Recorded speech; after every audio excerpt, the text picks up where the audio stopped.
Assalamualaikum warahmatullahi wabarakatuh. Ketemu lagi dalam pembelajaran akuntansi. Hari ini kita akan belajar tentang kas ya. Di sini yang akan kita bahas pertama kali adalah pengertian dari kas. Apa sih kas itu? Nah, menurut Standar Akuntansi Keuangan atau SAK, kas ini merupakan seluruh alat pembayaran yang siap dan akan bebas digunakan untuk membiayai kegiatan umum perusahaan. Jadi di sini kata kuncinya adalah kas itu adalah alat pembayaran yang bisa digunakan untuk membiayai kegiatan perusahaan. Nah, kas ini merupakan harta perusahaan yang paling liquid. Nah, fungsinya sebagai alat tukar dan memberikan dasar bagi pengukuran akuntansi. Ini artinya bahwa kas merupakan harta yang paling siap digunakan sebagai alat pembayaran. Jadi itu yang disebut liquid. Yang disebut dengan liquid itu, kas ini merupakan harta yang siap digunakan sebagai alat pembayaran. Nah, untuk pembayaran apa? Di sini contohnya misalnya untuk membeli perlengkapan barang, membeli perlengkapan toko atau perlengkapan kantor. Kemudian untuk membeli barang dagang juga, ini yang dilakukan secara tunai.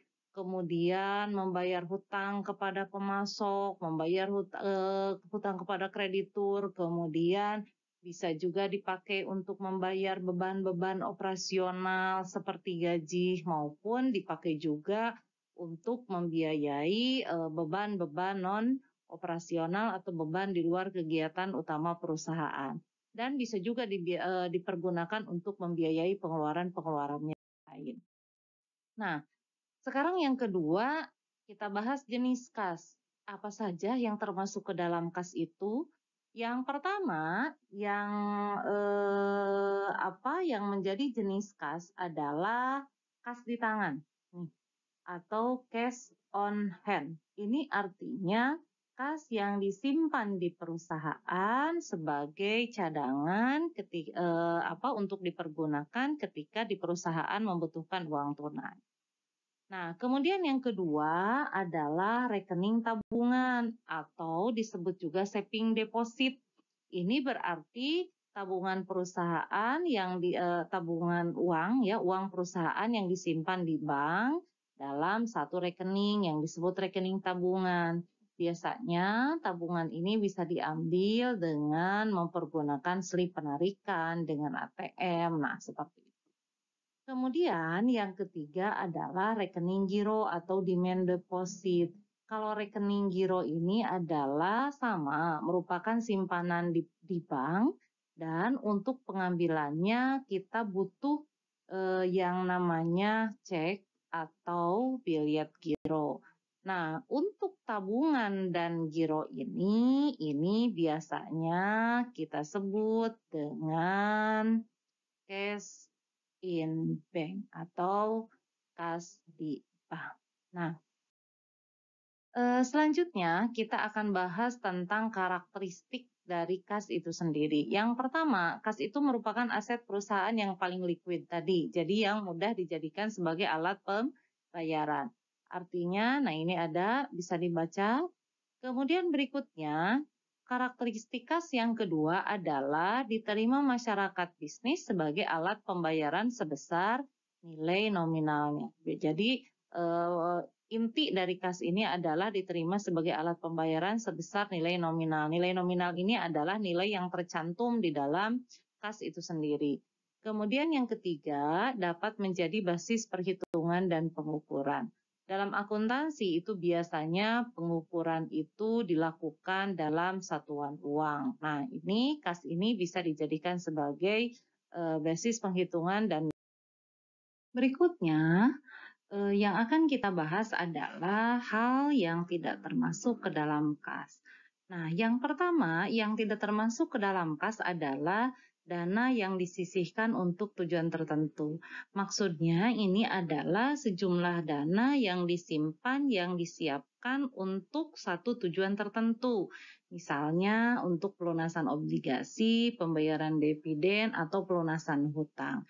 Ini tidak bisa kita kategorikan sebagai kas. Kenapa tidak bisa kategorikan sebagai kas? Karena kas ini atau uang ini atau dana ini sudah disimpan untuk satu tujuan tertentu dan tidak bisa kita ganggu atau tidak bisa kita pakai sebagai alat pembayaran untuk sekarang ini gitu ya, karena tujuan kedepannya sudah jelas.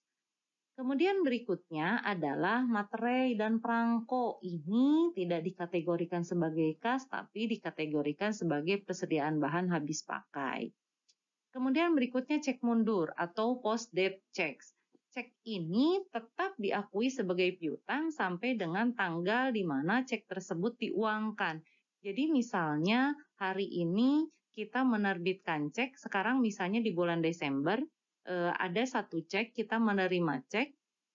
Nah, kemudian cek itu misalnya baru bisa dicairkan nanti di bulan Januari. Maka itu belum bisa kita akui sebagai kas karena belum bisa dicairkan atau belum bisa diambil uangnya seperti itu.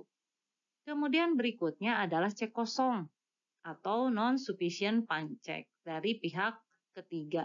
Misalnya di sini kita menerima cek dari orang lain, dari perusahaan lain, tapi ternyata cek itu misalnya tidak ada dananya. Nah, ya karena misalnya dana perusahaan yang menerbitkan cek itu tidak mencukupi, maka ini belum bisa kita akui sebagai kas sampai cek itu bisa dilunasi oleh pihak yang menerbitkan cek. Kemudian adalah sertifikat deposito. Ya, ini yang berikutnya. Sertifikat deposito ini dimasukkan sebagai setara kas atau investasi lancar dan diakui sebagai kas setelah sertifikat tersebut jatuh tempo. Seperti kita tahu, uang deposito itu tidak bisa kita ambil sebelum sampai tanggal jatuh tempo.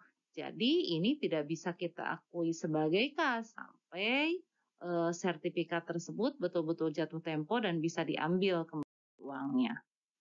Nah, berikutnya yang harus kita bahas adalah sistem pengendalian intern persediaan. Sistem pengendalian intern persediaan ini kita bagi dua, yaitu pengendalian untuk penerimaan kas dan pengendalian untuk pengeluaran kas. Pertama kita bahas dulu untuk penerimaan kas. Yang pertama, untuk mengamankan kas yang kita miliki, kita harus memilih karyawan yang mempunyai integritas dan moralitas yang tinggi. Ya, ini sudah jelas. Kemudian yang kedua, adanya pembagian tugas dan tanggung jawab antara karyawan penerimaan, pencatatan, dan penyimpanan kas. Jadi, sebaiknya antara yang menerima kas, mencatat kas, dan menyimpan kas itu sebaiknya orang yang berbeda supaya pengendaliannya jadi lebih baik. Kemudian berikutnya adalah setiap penerimaan kas harus didukung oleh dokumen yang akurat dan langsung dicatat. Kemudian seluruh kas yang diterima setiap hari disetor ke rekening bank. Jadi di sini fungsi dari dokumen atau bukti penerimaan kas adalah sebagai sebagai dokumen pendukung, sebagai bukti bahwa sudah ada kas yang diterima, kemudian dan kas yang diterima ini harus kita setorkan hari yang sama ke bank, seperti itu. Kemudian yang terakhir, pemeriksaan internal terhadap kas dengan waktu yang tidak ditentukan. Jadi perlu nih sewaktu-waktu kita lakukan pemeriksaan internal terhadap kas, kita lihat apakah antara catatan dengan jumlah real kas itu sama atau tidak. Kemudian pemeriksaan ini harus dipastikan tidak terjadwal, sehingga kalau misalnya ada penyelewengan, kita bisa mengetahuinya. Bahasan kita yang terakhir dalam video pembelajaran kali ini adalah sistem pengendalian untuk pengeluaran kas. Nah, untuk mengendalikan pengeluaran kas yang harus kita lakukan adalah yang pertama, kita harus menunjuk seorang pejabat yang mempunyai otoritas untuk mengeluarkan kas. Jadi artinya tidak semua orang mempunyai kewenangan untuk mengeluarkan kas dan setiap pengeluaran kas yang akan dilakukan oleh perusahaan harus disetujui atau harus diotorisasi atau harus di-ACC oleh satu pejabat yang sudah ditunjuk. Jadi nanti setiap pengeluaran kas akan terkendali berapa jumlahnya, kemudian penggunaannya untuk apa saja. Kemudian yang kedua, adanya pembagian tugas dan tanggung jawab antara karyawan bagian pembayaran dengan pencatatan. Jadi di sini antara yang mencatat dengan yang melakukan pembayaran ini harus dipegang oleh dua orang yang berbeda. Ini tujuannya supaya tidak ada kecurangan dalam hal pengeluaran kas.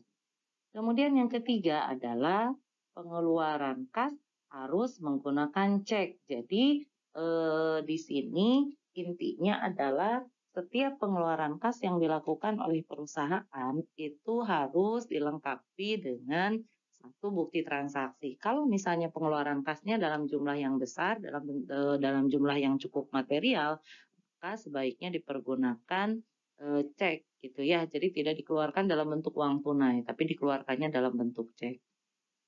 Sehingga nanti akan ada kontrol berupa catatan mutasi kas keluar yang ada di bank gitu ya, yang diperoleh dari rekening koran. Kemudian yang berikutnya, yang keempat, di sini buku cek yang belum digunakan harus disimpan di dalam brankas. Jadi harus disimpan dengan baik supaya tidak disalahgunakan. Kemudian yang kelima, bukti transaksi yang telah dibayar lunas diberi cap lunas supaya untuk menghindari pembayaran ganda atau pembayaran dua kali. Kalau sudah dicap lunas artinya memang transaksinya sudah diselesaikan. Kemudian yang keenam, diadakan pemeriksaan internal terhadap pengeluaran kas, yaitu membandingkan antara cek yang telah dibayarkan dengan bukti tagihan dan membandingkannya dengan laporan bank. Jadi tetap harus diadakan pemeriksaan secara internal untuk memastikan bahwa antara catatan pengeluaran kas dengan kas real yang dikeluarkan itu betul-betul jumlahnya sama.